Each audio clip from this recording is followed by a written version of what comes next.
Ya, Sobat Cuan yang bersiap mencari sekolah untuk anak, kadang suka bingung nggak sih mencari sekolah buat anaknya?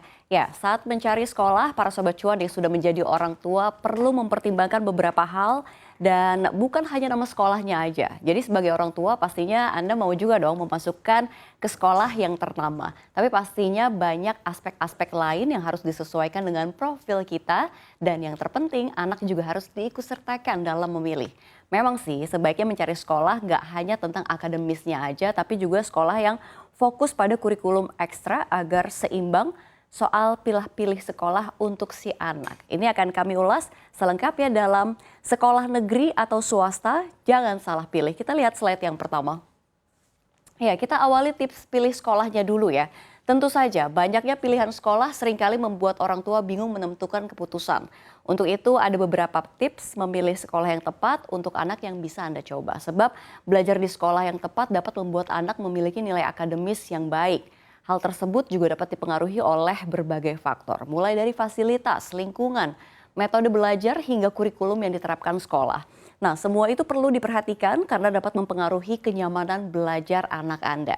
Anda bisa juga memulai dari kunjungi sekolahnya dulu. Langkah pertama ini sangat penting untuk mengamati lingkungan sekolahnya. Jadi tujuan kunjungan ini bukan untuk langsung mendaftarkan anak, tetapi untuk mencari tahu suasana dan kondisi sekolah.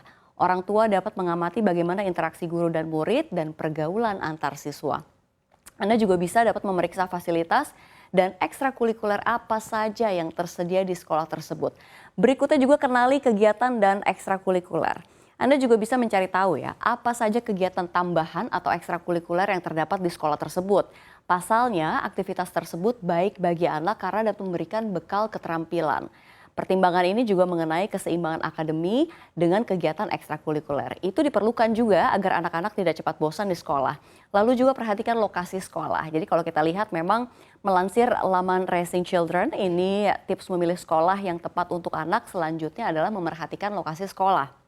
Mungkin banyak orang tua yang fokus mencari sekolah yang baik tetapi tidak memperhatikan lokasinya. Jadi jangan sampai Anda mengabaikan faktor kedekatan jarak dengan rumah. Sebaiknya pilihlah sekolah yang jaraknya tidak begitu jauh sehingga tidak memakan banyak waktu perjalanan. Anda juga harus cari tahu nih rasio jumlah guru dan siswa tersebut. Rasio jumlah siswa dan guru juga penting untuk diperhatikan ternyata. Jadi pilihlah sekolah dengan rasio siswa guru yang rendah. Hal itu memungkinkan lebih banyak lagi kegiatan di kelas. Selain itu, guru dapat memberikan perhatian lebih kepada siswanya. Berikutnya, perhatikan kebersihan sekolah. Jadi lingkungan merupakan aspek yang penting juga untuk belajar. Pilihlah lingkungan yang nggak hanya aman tetapi juga nyaman bagi anak untuk belajar dan bermain. Oleh sebab itu, pastikan Anda memilih sekolah yang lingkungannya juga bersih, aman, dan nyaman untuk anak Anda menuntut ilmu. Dan jangan lupa sesuaikan juga dengan minat anak. Tips memilih sekolah yang tepat untuk anak berikutnya adalah menyesuaikan dengan minat atau kebutuhan anak. Orang tua juga harus memperhitungkan nih kekuatan, kelemahan, dan minat si anak. So, Anda bisa melibatkan anak dalam proses memilih sekolah dengan mengajukan beberapa pertanyaan mengenai kebutuhan dan minatnya. Dan yang terakhir, buat daftar. Ini kalau kita lihat, tips ini memudahkan Anda untuk memutuskan sekolah mana nih yang nanti akan Anda pilih. Jadi buatlah daftar sekolah yang telah dikunjungi dan diamati. Kemudian checklist jika suatu sekolah memiliki kriteria yang Anda inginkan. Jadi pada proses akhir Anda dapat melihat nih mana aja sekolah yang memiliki checklist paling banyak. Cara ini bisa menandakan bahwa sekolah tersebut memang tepat untuk si anak. Nah, di Indonesia sendiri tersedia dua pilihan sekolah ya, yakni sekolah negeri dan sekolah swasta. Di sejumlah daerah kualitas sekolah negeri mungkin lebih baik daripada sekolah swasta. Begitupun sebaliknya. Nah, kalau parents sendiri ingin mendaftarkan si kecil, kemana nih kira-kira? Sekolah negeri atau swasta? Kita lihat slide selanjutnya. Ya, kita lihat keunggulannya dulu ya. Jadi keunggulan dari sekolah swasta ini kalau kita lihat kualitas pendidikan yang lebih tinggi. Jadi sekolah swasta seringkali terkenal karena kualitas pendidikan yang lebih tinggi. Mereka mempunyai sumber daya yang lebih besar termasuk fasilitas modern, perpustakaan yang lengkap, lalu serta teknologi pendidikan yang mutakhir. Lalu juga kurikulum yang luas dan terstruktur ini membantu siswa mendapatkan pemahaman yang lebih baik lagi dalam berbagai mata pelajaran. Selain itu, guru yang berkualitas tinggi dan berpengalaman berperan dalam memberikan pendidikan yang berkualitas tinggi kepada siswa. Lalu berikutnya, ukuran kelas yang lebih kecil. Salah satu keunggulan sekolah swasta adalah ukuran kelas yang lebih kecil. Dengan jumlah siswa yang terbatas, guru juga dapat memberikan perhatian individu yang lebih besar kepada setiap siswa. Ini memungkinkan interaksi yang lebih dekat antara siswa dan guru, memfasilitasi diskusi yang lebih intens lagi, serta memberikan kesempatan untuk memecahkan masalah secara individu. Jadi dalam kelas yang lebih kecil, siswa juga dapat mendapatkan bantuan tambahan saat mereka menghadapi kesulitan belajar. Lalu berikutnya, lingkungan belajar yang mendukung. Sekolah swasta seringkali menekankan pada disiplin dan lingkungan belajar yang terstruktur. Aturan dan norma yang jelas membantu menciptakan suasana yang kondusif untuk belajar. Jadi dalam lingkungan yang disiplin, siswa diajarkan nilai-nilai etika, tanggung jawab, dan kemandirian. Hal ini membantu siswa untuk mengembangkan kedisiplinan diri, sikap yang bertanggung jawab, serta kebiasaan belajar yang baik juga. Jadi dalam lingkungan yang mendukung, siswa dapat merasa nyaman dan termotivasi untuk belajar dengan baik lagi. Lalu kita lihat dua lainnya lagi, yakni kegiatan ekstrakurikuler yang beragam, jaringan dan kesempatan yang luas. Dan kita lihat di slide berikutnya, keunggulan sekolah negeri. Jadi nggak hanya swasta aja nih yang banyak keunggulan. Jadi kita sama, ada 5 keunggulan dari sekolah negeri. Sekolah negeri ini sekolah yang dikelola oleh pemerintah, juga memiliki beberapa kelebihan dibandingkan dengan sekolah swasta atau lainnya.